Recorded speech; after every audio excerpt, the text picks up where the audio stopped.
अपने भाई हिरण्याक्ष के वध का समाचार पाकर उसका भाई हिरण्यकशिपु क्रोधित हो उठा और उसने भगवान विष्णु से वैर बांध लिया। ओम नमः शिवाय। आस्था सागर यूट्यूब चैनल में आपका स्वागत है। रुद्र संहिता के युद्धकांड का अध्याय 42वां। इस अध्याय में हिरण्याक्ष का वध, इस बात का वर्णन किया गया है। नारद जी बोले, हे ब्राह्मण, आप मुझे भगवान शिव की उन उत्तम लीलाओं के विषय में बताइए जिनकी ये लीलाएं बड़ी सुखदायिनी है। ब्रह्मा जी बोले, जलंधर के संहार के बारे में जानकर देवी सत्यवती के पुत्र व्यास जी सनत कुमार जी से यही बातें पूछने लगे। तब उनकी उत्सुकता देखकर सनत कुमार जी बोले, हे व्यास जी, अब मैं तुम्हें अंधकासुर नामक दैत्य के शिवगण बन उनकी भक्ति में लीन रहने की कथा सुनाता हूँ। एक समय की बात है, देवादिदेव भगवान शिव अपनी प्राण वल्लभा देवी पार्वती और अपने प्रिय गणों के साथ कैलाश पर्वत से काशी जा रहे थे। उनका विचार कुछ समय काशी में व्यतीत करने का था, इसलिए उन्होंने अपने वीरगण भैरव को काशी का रक्षक बना दिया और स्वयं सबके साथ सुखपूर्वक निवास करने लगे। एक बार भगवान शिव पार्वती देवी के साथ आनंदपूर्वक विहार करते हुए मंदराचल नामक पर्वत पर गए। एक दिन शिव पार्वती बैठे आपस में वार्तालाप और मनोविनोद कर रहे थे। तभी देवी पार्वती ने अपने हाथों से भगवान शिव के नेत्र कुछ पल के लिए बंद कर दिए। भगवान शिव के नेत्र बंद होते ही चारों ओर भयानक अंधकार छा गया। उसी समय भगवान शिव के माथे से पसीने की कुछ बूंदें निकली। जैसे ही वे पसीने की बूंदें धरती पर गिरी, तुरंत एक जटाधारी काला विकृत डरावना राक्षस वहां से उत्पन्न हो गया और वह जोर जोर से हंसने लगा। उसकी भयानक आवाज सुनकर देवी पार्वती एकदम चौंक गई कि एकाएक उनके सामने यह भयानक जीव कहाँ से प्रकट हो गया है। तब देवी पार्वती ने भगवान शिव से पूछा, हे स्वामी, यह भयानक पुरुष कौन है? यह सुनकर भगवान शिव मुस्कुराते हुए बोले, हे देवी, यह आपका पुत्र है। जब आपने मेरी आंखें बंद की, उस समय मेरे माथे से कुछ पसीने की बूंदें गिरी, उसी से यह प्रकट हुआ है। यह जानकर कि वह पुरुष उनका पुत्र है, देवी बड़ी प्रसन्न हुई। भगवान शिव ने उसका नाम अंधक रख दिया। उसी समय हिरण्यनेत्र नाम का एक राक्षस पुत्र प्राप्ति की कामना मन में लेकर वन में घोर तपस्या कर रहा था। उसकी तपस्या से प्रसन्न होकर भगवान शिव उसे वरदान देने के लिए गए। उसने भगवान शिव से एक बलवान और वीर पुत्र की प्राप्ति की इच्छा प्रकट की। भगवान शिव ने कहा, हे हिरण्यनेत्र, मेरा पुत्र अंधक बड़ा ही वीर और बलवान है। तुम चाहो तो मैं उसे तुम्हें सौंप सकता हूँ। भगवान शिव के पुत्र को अपना पुत्र बनाने के लिए वह राक्षस व्यग्र हो उठा। उस पुत्र को प्राप्त कर हिरण्यनेत्र बहुत प्रसन्न हुआ और उसे गले से लगा लिया। भगवान शिवपुत्र अंधक को हिरण्यनेत्र को सौंपकर अपने धाम को चले गए। हिरण्यनेत्र अपने प्रिय पुत्र अंधक को साथ लेकर अपने घर लौट आया और उसको बहुत लाड़ प्यार से पालने लगा। तत्पश्चात हिरण्यनेत्र ने, जिसे हिरण्याक्ष भी कहा जाता था, पृथ्वीलोक और पाताललोक के राज्यों को जीतकर अपने राज्य में मिला लिया। दैत्यों के राजा उस हिरण्याक्ष के आतंक से तीनों लोग कांपने लगे, यहाँ तक कि देवता भी व्याकुल और भयभीत हो गए। उन्होंने भगवान विष्णु को वराह रूप धारण करके पाताल लोक भेजा। क्रोधित श्रीहरि ने हिरण्याक्ष का वध सुदर्शन चक्र से कर दिया। तत्पश्चात अंधक का राज्याभिषेक करवाया। सभी देवता भयमुक्त होकर बड़े प्रसन्न हुए और भगवान विष्णु की जय जयकार करने लगे। भगवान श्रीहरि विष्णु आशीर्वाद देकर अपने वैकुंठ धाम को चले गए। अपने भाई हिरण्याक्ष के वध का समाचार पाकर उसका भाई हिरण्यकशिपु क्रोधित हो उठा और उसने भगवान विष्णु से वैर बांध लिया। अध्याय 42वां समाप्त। रुद्र संहिता के युद्धकांड का अध्याय 43वां।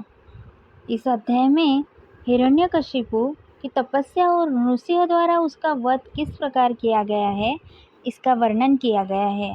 सनत कुमार जी बोले, हे व्यास जी, वराह रूपधारी श्रीहरि विष्णु द्वारा अपने भाई हिरण्याक्ष का संहार किए जाने से हिरण्यकशिपु बहुत दुखी और क्रोधित तो था ही, अतः उसने अपनी असुर सेना को देवताओं का संहार करने की आज्ञा दी। तथा अपनी विष्णु भक्त प्रजा को भी दंड देने के लिए कहा। अब आज्ञा पाकर स्वामी भक्त असुरों ने देवलोक का विनाश कर दिया। उनके आतंक से देवता स्वर्ग छोड़कर भाग खड़े हुए। हिरण्यकशिपु के राज्य में उसकी प्रजा को बहुत डराया जाता था। सबने भक्ति का मार्ग छोड़ दिया था। विष्णु भक्तों की खैर नहीं थी।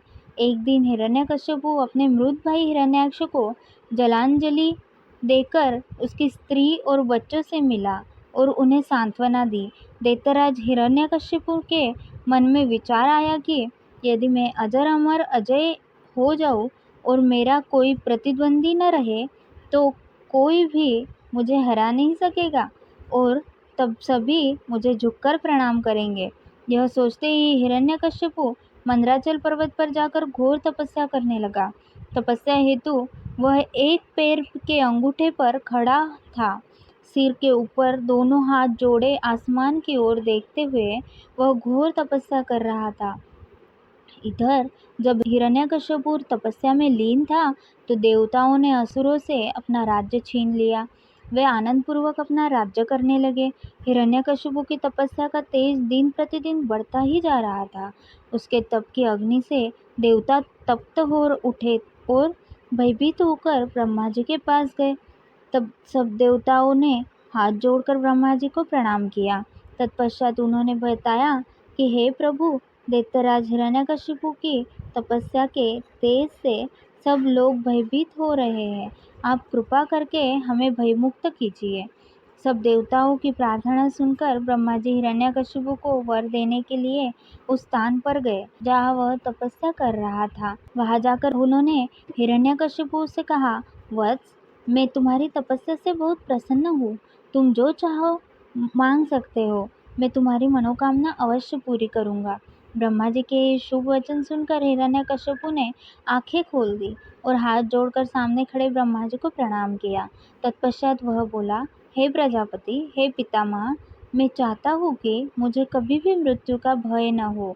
मैं किसी अस्त्र शस्त्र, पाश, वज्र, सूखे पेड़, पर्वत, जल, अग्नि से न मरूं। देवता, दैत्य, मुनि, सिद्धवर अथवा सृष्टि की कोई भी रचना मेरा वध न कर सके। दिन रात, स्वर्ग नरक, पृथ्वी पाताल, अंदर बाहर, कहीं भी किसी भी समय मेरी मृत्यु न हो सके। ब्रह्मा जी ने प्रसन्न होते हुए तथास्तु कह दिया। तुम्हें तुम्हारे अभिष्ट फलों की अवश्य प्राप्ति होगी। जो वरदान तुमने मांगा है वह अवश्य फलीभूत होगा। तुमने 96,000 वर्षों तक तपस्या करके मुझे प्रसन्न किया है। अब तुम सुखपूर्वक राज्य करो। अपना इच्छित वरदान प्राप्त करके दैत्यराज हिरण्यकशिपु बहुत प्रसन्न हुआ और हाथ जोड़कर ब्रह्मा जी की स्तुति करने लगा। तत्पश्चात ब्रह्मा जी अंतर्धान हो गए। हिरण्यकशिपु अपने घर वापस चला गया। वहां पहुंचकर उसके मन में यह विचार आया कि अब मैं अमर हो गया हूँ। अब कोई भी मुझे नहीं मार सकता, इसलिए अब मुझे अपने राज्य का विस्तार करना चाहिए। यह विचार मन में आते ही उसने तीनों लोकों पर अपना अधिकार स्थापित करने का निर्णय किया। उसने देवताओं से भयंकर संग्राम किया और उन्हें हराकर उनके राज्य पर अधिकार कर लिया। देवता अपने प्राणों की रक्षा हेतु वहां से भाग खड़े हुए और भगवान श्री हरि विष्णु के पास गए। भगवान श्री हरि के पास पहुंचकर देवताओं ने उन्हें अपनी व्यथा सुनाई और उनसे अपनी पीड़ा और कष्टों को दूर करने की प्रार्थना की। तब विष्णु जी ने उन्हें आश्वासन दिया कि वे स्वयं हिरण्यकशिपु का वध करेंगे, उन्हें उसके अत्याचारों से मुक्ति दिलाएंगे। भगवान विष्णु के आश्वासन पर देवता उन्हें धन्यवाद देकर वैकुंठ लोक से वापस आ गए। वे अपनी रक्षा के लिए अलग अलग जगहों पर निवास करने लगे। उधर श्री हरि विष्णु ने देवताओं को उनके कष्टों से मुक्ति दिलाने हेतु दैत्यराज हिरण्यकशिपु का संहार करने का निश्चय किया। हिरण्यकशिपु के 4 पुत्र थे। एक दिन सहज ही अपने चारों पुत्रों में सबसे छोटे प्रहलाद से पूछा, बेटा, तुझे क्या अच्छा लगता है? प्रहलाद ने कहा, इन मिथ्या भोगों को छोड़कर वन में श्री हरि का भजन करना। ये सुनकर हिरण्यकशिपु बहुत क्रोधित हो गया। उसने कहा, इसे मार डालो, यह मेरे शत्रु का पक्षपाती है। असुरों ने आघात किया, भल्ल फलक मुड़ गए, खड्ग टूट गया, त्रिशूल टेढ़े हो गए, पर वह कोमल शिशु अक्षत रहा। दैत्य चौंका। प्रहलाद को विष दिया गया पर वह जैसे अमृत हो। सर्प छोड़े गए उनके पास और वे फन उठाकर झूमने लगे। मत गजराज ने उठाकर उन्हें मस्तक पर रख लिया। पर्वत से नीचे फेंकने पर वे ऐसे उठ खड़े हुए जैसे शैया से उठे हों। समुद्र में पाषाण बांधकर डुबाने पर 2 क्षण पश्चात ऊपर आ गए। घोर चिता में उनको लपटे शीतल प्रतीत हुई। गुरुपुत्रों ने मंत्रबल से कृत्या राक्षसी उन्हें मारने के लिए उत्पन्न की तो वह गुरुपुत्रों को ही प्राणहीन कर गई। प्रहलाद ने प्रभु की प्रार्थना करके उन्हें जीवित किया। अंत में हिरण्यकशिपु ने प्रहलाद को बांध दिया और स्वयं खड्ग उठाया और कहा, तू किसके बल से मेरे अनादर पर तुला है, कहाँ है वह? प्रहलाद ने कहा, सर्वत्र, इस स्तंभ में भी। प्रहलाद के वाक्य के साथ दैत्य ने खंभे पर घूसा मारा। वह और समस्त लोग चौंक गए।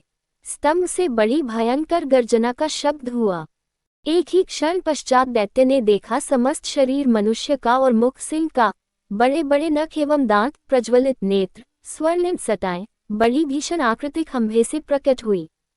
दैत्य के अनुचर झपटे और मारे गए अथवा भाग गए। हिरण्यकशिपु को भगवान नरसिंह ने पकड़ लिया। मुझे ब्रह्माजी ने वरदान दिया है, छटपटाते हुए दैत्य चिल्लाया। दिन में या रात में न मरूंगा, कोई देव, दैत्य, मानव, पशु मुझे न मार सकेगा। भवन में या बाहर मेरी मृत्यु न होगी। समस्त शस्त्र मुझ पर व्यर्थ सिद्ध होंगे। भूमि, जल, गगन सर्वत्र मैं अवध्य हूँ। नरसिंह बोले, देखिए संध्या काल है, मुझे देख कि मैं कौन हूँ। ये द्वार की देहली, ये मेरे नख और यह मेरी जंघा पर पड़ा तो। अट्टहास करके भगवान ने नखों से उसके वक्ष को विदीर्ण कर डाला। वह उग्र रूप देखकर देवता डर गए। ब्रह्माजी अवसन्न हो गए। महालक्ष्मी दूर से लौट आई। तभी हिरण्यकशिपु के पुत्र प्रहलाद ने वहां आकर नृसिंह भगवान के चरणों में अपना सिर झुकाकर क्षमा याचना की। भगवान विष्णु ने प्रहलाद को आशीर्वाद देकर हिरण्यकशिपु का राज्य सौंप दिया। जैसे ही देवताओं को हिरण्यकशिपु के मारे जाने की सूचना मिली, वे बहुत प्रसन्न होकर नृत्य और श्रीहरि विष्णु की स्तुति करने लगे। आकाश में मंगल ध्वनि गूंजने लगी और फूलों की वर्षा होने लगी। इस प्रकार हिरण्यकशिपु का वध करने के पश्चात प्रहलाद को राज्य सौंपकर भगवान नृसिंह वहां से अंतर्धान हो गए। तत्पश्चात सभी प्रसन्नतापूर्वक अपने अपने लोकों को चले गए। अध्याय 43वां समाप्त। आगे की कथा हम अगले अध्याय में सुनेंगे। तब तक के लिए ओम नमः शिवाय।